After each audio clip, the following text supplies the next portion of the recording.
Business, the podcast devoted to honoring and deconstructing classic cinema. I'm Kristen Lopez, and we have a special audio treat for you today. If you haven't already been listening to TCM's new podcast, The Plot Thickens, focused on Julie Salamon's book, The Devil's Candy, looking at the rise and fall of the Bonfire, the Vanities adaptation, you should if you aren't listening to it, but I'm assuming everyone already has. But we are going to be joined by the fantastic Ben Mankiewicz and Julie Salamon herself to talk about the experience of making the podcast, working on a doomed production, and more. So let's kick it over to Ben and Julie. Thank you both so much for sitting down and talking with me today about this amazing podcast, Julie's amazing book, which I just finished this week. It was such a fun read. Julie, I wanted to throw the first question out to you.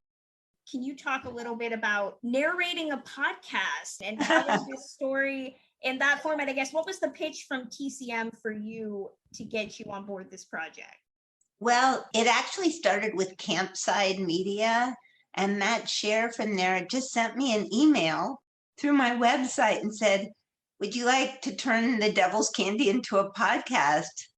I said, sure. I didn't have any idea what it actually meant. But over the years, seriously, a number of people have approached me about turning The Devil's Candy usually into a TV series or something like that. And it always has fallen apart for one reason or another. But when Matt wrote to me, and then somehow, even as we were talking, he was talking to people at TCM, and they were interested in a second season of The Plot Thickens.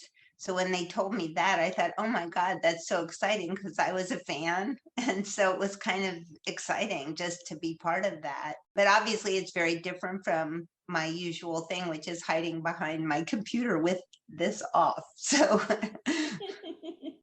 Well, Ben, I want to throw this question to you. You know, The Plot Thickens was it was an amazingly researched, fun podcast, talking to Peter and having him tell these stories. What were the discussions like after that podcast concluded in terms of where to go next? And for you, what was your reaction upon hearing that you were going to be telling this story? I grabbed the wrong drink at Starbucks, and now I feel bad. I feel bad because I was hasty and they looked at me weird, and I was like, yeah, I got to go, man. I got stuff to do.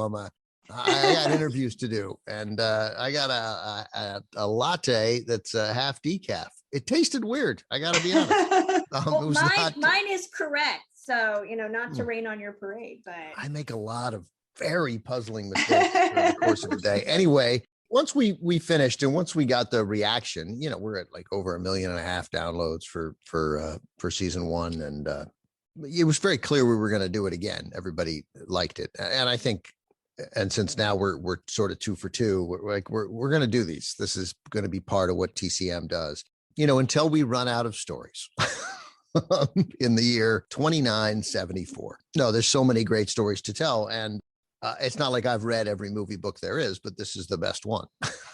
And it is. So, obviously, look, I don't want to pretend like I was privy to the business conversations, because I wasn't. But I mean, they make a show out of seeing if everything's okay with me. I mean, it remains to be seen what happens if I went, no. Then they'd be like, well, we're going to do it anyway. But anyway, we're just being polite. So I love the book, and I had really good memories of it, but rereading it, it was better than I remembered it being. It was incredibly fresh. So I thought it was great. We didn't really anticipate partnering on these, and we're not partnering on the next one that's coming up this year with Lucy, but we're not idiots. So if you're into telling stories about movie making and you have a chance to work with Julie about Julie's book, for which she has audio, like, what are we doing this for? Of course you say yes. So Campside has been great. And I know that's true. I hope the Campside people feel that way. I think they do. It's certainly true for the TCM production team that's worked with them. It's been great. Obviously it's different, but it helped us get 2 out this year. And I don't know that without a partnership, we would have been able to get 2 out, as Julie can now attest. like the answer to the question, do you want to turn your book into a podcast? Sure. Because you think, well, the work's already done. What do they have to do, really? Turns out a ton. It is not dissimilar to producing 10 episodes of a television series. So it's a big deal, done with far fewer people. So it's been great and incredibly satisfying and rewarding. And we're reaping the benefits of, Julie's work. So it's nice. Did you feel that the production was different this season as opposed to last season, where I know it was more talking to Peter and bouncing off of him and having his audio, whereas Julie is more of the narrator telling the story with her audio included? Was the production different for you? Yeah, of course. Well, I mean, you can figure out if you listen to the two of them, it's less work for me. I mean, Julie did, and much of the bulk of Julie's work, of course, was done 30 years ago, right? So, but there is something new about, figuring it out. Remember, I know from talking to Julie, how many things she was like, oh yeah, that's right, he said this, all these things she didn't use in the book that's there, and all this interesting. And, podcasts are really, it's hard. I'm not a writer. I write a little, but I'm not a writer. It's harder in books. I remember I had a professor at Tufts, a great professor named George Markopoulos, and he taught European history too, in 1815 and from 1815. And whenever he would tell a story that you didn't have to know, like he would say, put your pencils down. This is just an aside. And it would and you'd hear 100 pencils go down. But and I remember thinking, this is a great story. Podcasts are made for the asides, like it's just a series of other interesting things that happen that you'll want to know about, because it's storytelling. And that's what I meant. He was a good storyteller. And then he'd say, I put your pens down, and he'd go, now, so here's the thing about Prussia in 1813. He'd be like, ooh, what's the thing about Prussia in 1813? Whatever. So it was good. So, yeah, but for me, definitely it less to do, but a real pleasure working with Julie. We did try to figure out ways to have Julie and I interacting a little more on it, but there's a great narrative here, getting a little bit in the way of the narrative. But Julie came in and hosted movies with us on TCM, and it goes without saying, I'd work with Julie again in a heartbeat. It's she's so smart, and her storytelling's great. I think her voice sounds great on the air. It's fun to listen to. She knows how to tell a story. She knows how to write a story, and she knows how to tell it. Exactly. I read the entire book for the first time, which I was shocked I had never read it before until this year. And I tend to pride myself on reading like really weird Hollywood set narratives. But I wanted to throw this out to Julie, in terms of reading it today, I was immediately struck by how Peter Guber refers to women, or the discussions, the extended discussions that you think can only take place in 1990. And now we're realizing that it wasn't just 1990. For you, what was it like to look back at this story as we are more cognizant of the ways we treat women, the ways we treat minorities, and all of that? So, Kristen, you just asked the perfect question, because actually episode 5, which is going to be released tomorrow, is really zeroing in on exactly that question. And one of the great things about doing the podcast now is we are bringing to it, I hope, the wisdom accumulated in the last 30 years, or the perspective. And so we decided for this episode to just zero in on exactly what you're talking about, the way the men talk about the women, and the way the women felt almost forced into these kinds of behaviors and diminished opportunities because of the way the system was set up. So yeah, and then even in addition to that, just looking at Bonfire, the Vanities itself, the book, and so depressingly how relevant so many of the issues are that the book talked about in terms of racial issues and the 1% issues. And but the women stuff really hit me very hard. And I'm glad you pointed that out, because it was tough. I will say one of the things I've loved, this is kind of answering your first question about working on the podcast, has been the team, to have Ben, and then Angela Carone and Joanne Varian from TCM, and then Natalia Winkleman from Campsite, who are, and then all of everybody else. We may not be as big as a TV show, but we've got, for me, a lot of people, the sound people. And it's been so incredible to me to have so many smart people to bounce ideas off of and make it better, I think, every step of the way. But yeah, it has given us this chance to tell the story in real time, but also with the perspective of 30 years later. for you, not necessarily, something you were thinking of at the time. I mean, was that discussion, hearing them talk about Melanie Griffith having a baby, her weight issues at the time you're recording all of this and taking note of it? I mean, was that something where you were like, seriously, we're having this conversation? This is a discussion that you guys are filling your day with? Well, I have to say yes and no.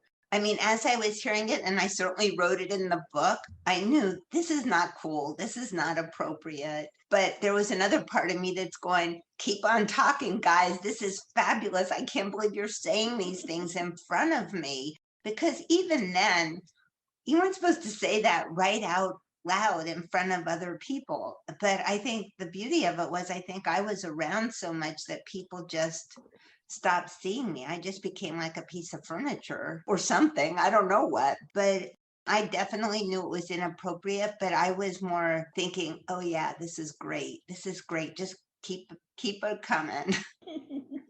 I want to throw out a similar question to Ben. I mean, I'm curious, what were your thoughts upon reading the book for the first time and revisiting it for this podcast? I just remember liking it the first time. And I remember just it really came to frame, even if I'd never mentioned it, hundreds of conversations about how hard it is to make a movie, right? About how many things can go wrong, and then I probably looked at it more cynically the first time than I did the second time. The first time was, studios, these idiots, they don't know what they're doing. And the second time was more like, man, this is really hard, and good, thoughtful artists. Julie and I have talked about this. It's amazing when it's not terrible.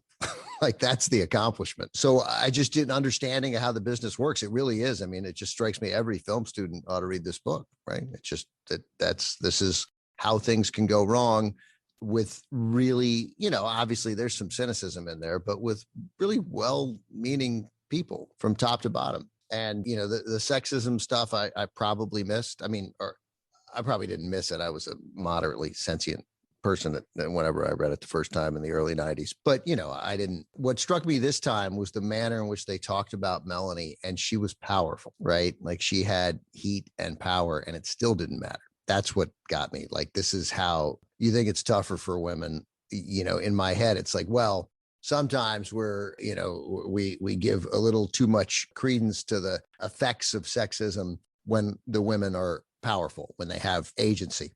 But she had it, and they still did it. So no, wrong again, Bob. That definitely, that on the second read, it struck me. And, and that's a good sign. That's a sign of movement awareness. I'm glad I think about it differently.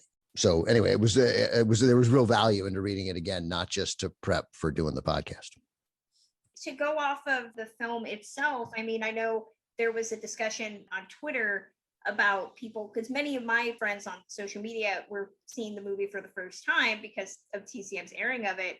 And there was this interesting discussion that was going on about how a movie like that, people kind of arguing whether it would succeed today or if it would not succeed in our world of Marvel movies and all of the big budgets and all of that. It's something I want to throw out to both of you. If Bonfire were to be attempted today with the same cast, the way that it is, do you think it's a film that would necessarily find an audience, or is it one of those where, regardless of time period, it still wouldn't have necessarily worked? And we're just we love that nostalgia of like, this movie is secretly special as time has gone by.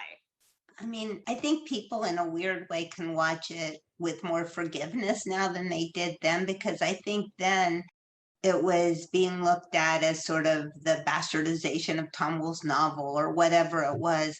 I think, though, that probably to tell that story, it probably needed more space than 2 hours. It's just so complicated and there's so much going on that I think probably doing it as a streaming thing or something like that so you could bring all those great character actor type people would have more space. Everything got cut out, all the layers that made the story really powerful. But having said that, I still think it would be hard to put on today because of its attitudes towards women and Blacks. And, that was, we talked about the women, but also on the racial stuff. One thing that we talked a lot about when we were doing, I think it was episode 4, and they were filming in the Bronx. And I had described it in the book, like how crazy it was that the people living in the Bronx dressed like the film crew, but the people on screen were these terrible caricatures. But I didn't go the next step and say, no, that's racist.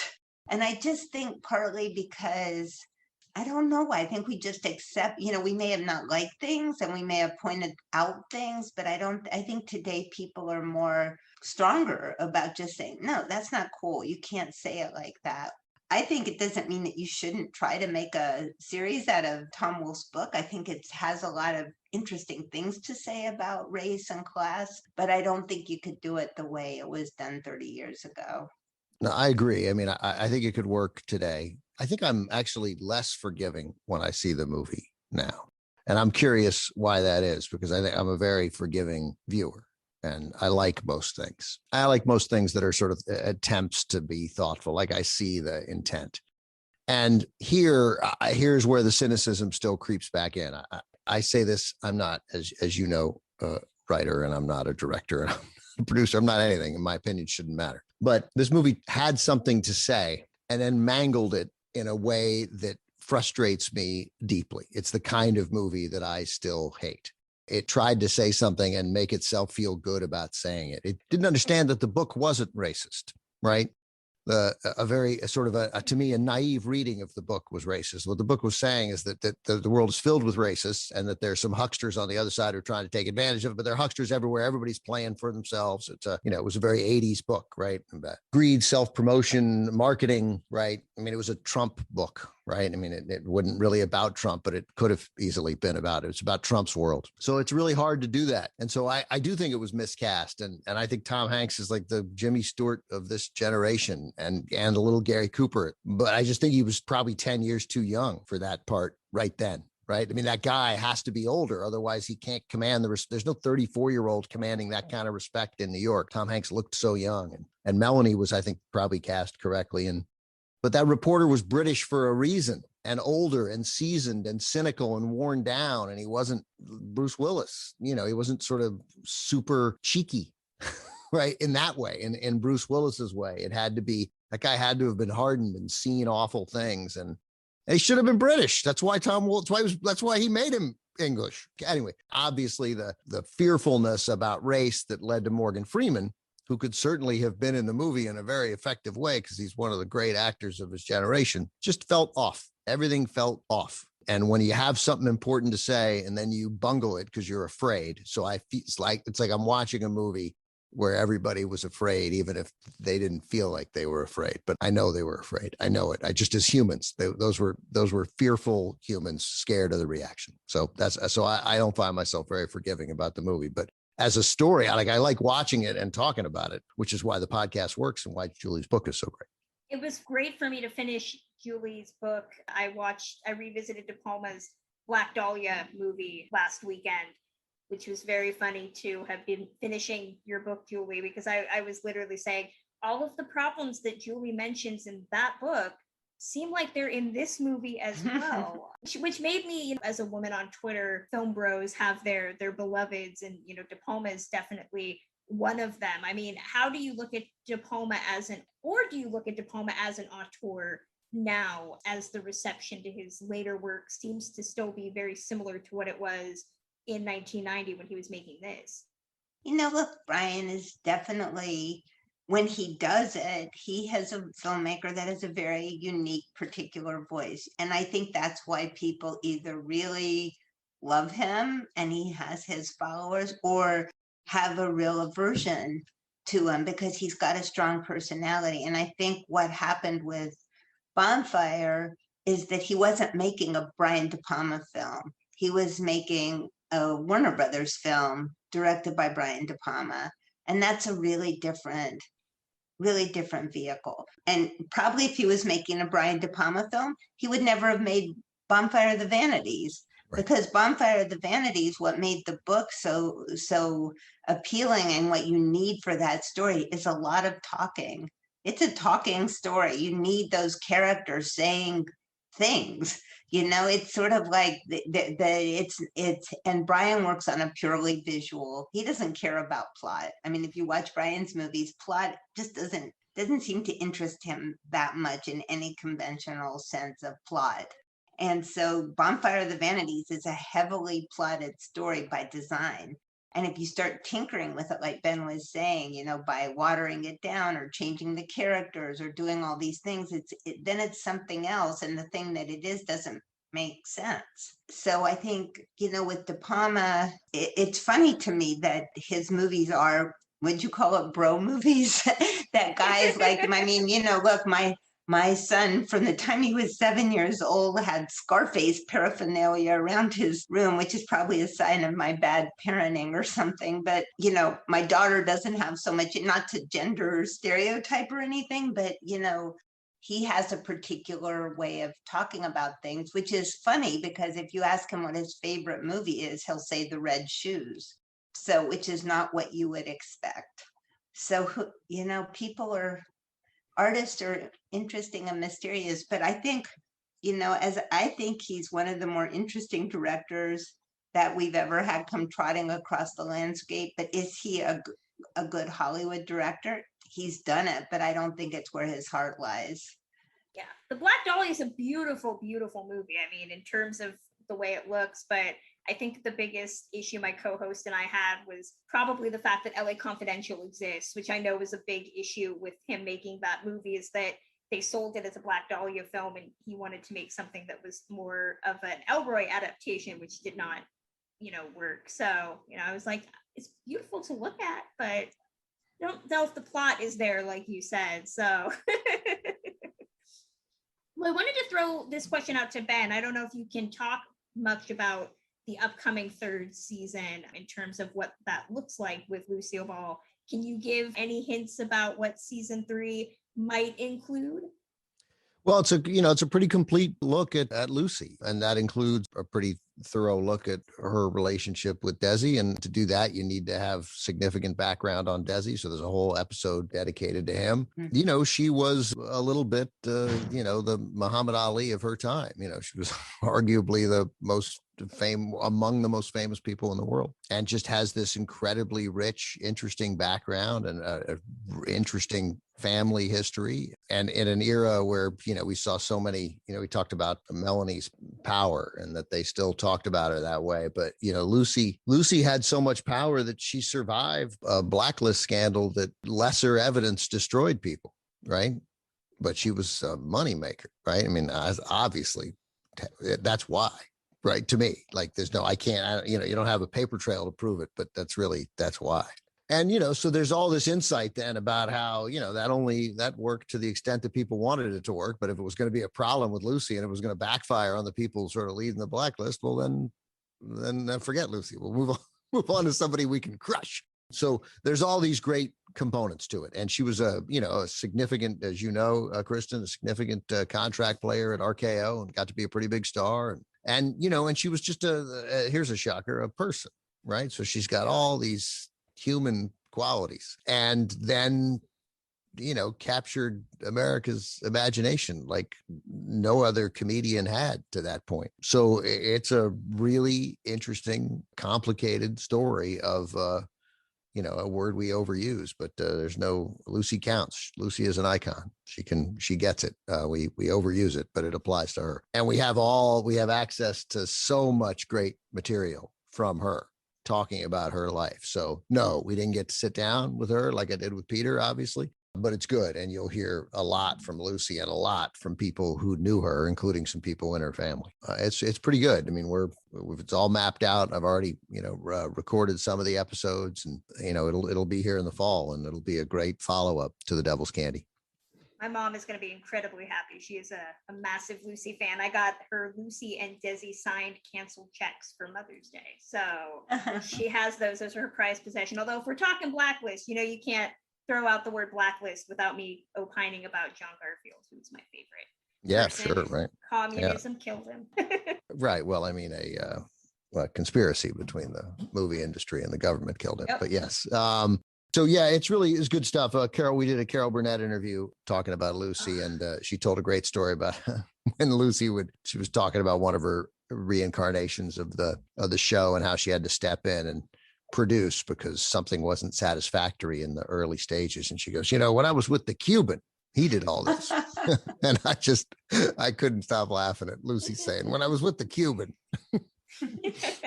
Well, I don't want to take up your entire afternoon, which I'm sure I could do. So I'll throw out one last question. What do you hope audiences take away, not just from the podcast, but from Julie's book in general? People that have, either read it 100 times or maybe have never read it at all. What do you hope they ultimately take away from The Devil's Candy? I'll start with Ben. I hope they take away how collaborative a couple things. One, what the collaborative process means, because some of the most interesting characters in Julie's book, the stars in many ways of Julie's book, are below the line people, right? Who clearly day after day after day after day after day made it work, got it done, right? And it's certainly not their fault that the movie went off, it didn't come out like people planned. Right. But their work is to be commended, and it's impressive. And it just gives you a sense of the manic pace of trying to produce a piece of art this big with as many moving parts. So I think it's invaluable in that regard. And then just, how sort of you can put all these talented people, really fine director and a thoughtful studio head, studio producer there, and Lucy Fisher, studio executive, sort of shepherding it. They all wanted good things. Right. And this great cast, and they couldn't get it. And now the cynicism comes in that if you're not careful, if you're not constantly checking the reason why you're doing this, which gets to a little bit of what Julie was saying about Brian making a Hollywood picture and not a De Palma picture. Like, why are you doing this? And here, I'll drop a name. I was talking at many hours of conversations this week with Francis Ford Coppola last week. And, he had a couple of failures, but he had a failure and he lost all his money, and he was going to lose his house and winery, all the things that sort of he worked hard. And he had to make a lot of movies as a hired gun, like De Palma in this case. And he said and they weren't all successful, but most of them actually were pretty good. Or many of them were quite good. And he's like, you have to find the thing in there that makes you love it, even if it's not what you would have done. And his suggestion was that it's not always easy, but you have to find the thing in it that gets you excited and motivated, even if you're doing it because they're going to pay you $1.2 million and you owe the bank 12, and this is just a hunk of what you're going to do to keep your house. I was struck by that that you can be a hired gun, but then you figure out what that means and how that's going to affect your work and your art. There's no part of The Devil's Candy that's not interesting if you care about movies and how they're made. Exactly. Julie, what about you?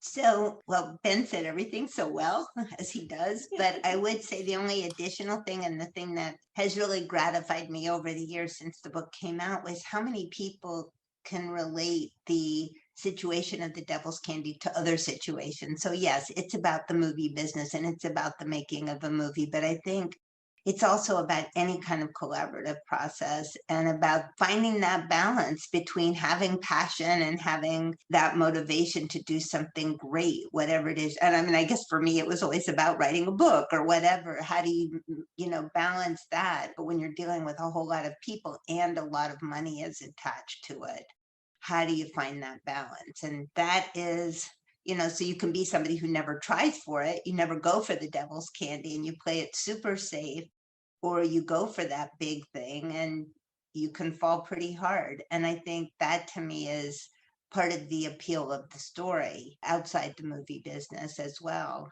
The only thing I know less about than the movie business is business, but I am certain that The Devil's Candy, again, you can apply so much of what happened there. It doesn't have to be about a movie. I'm sure a zillion people who have struggled through great ideas of startups read The Devil's Candy, and on every page they're like, yes, yes, yes, yes, that. Well, I'm assuming, Julie, that Bruce Willis still has not said anything overtly mean in the interim since this podcast has been out, because reading those final updates. I'm waiting for that virtual handshake to happen, but it hasn't happened yet. Well, thank you both so much for sitting down and talking with me about this great book and this great podcast. And I cannot wait for season 3 to come out of The Plot Thickens and enjoy it just as much as I did this season. Thank you so much, Kristen. Thanks, Kristen. Good to talk to you as always.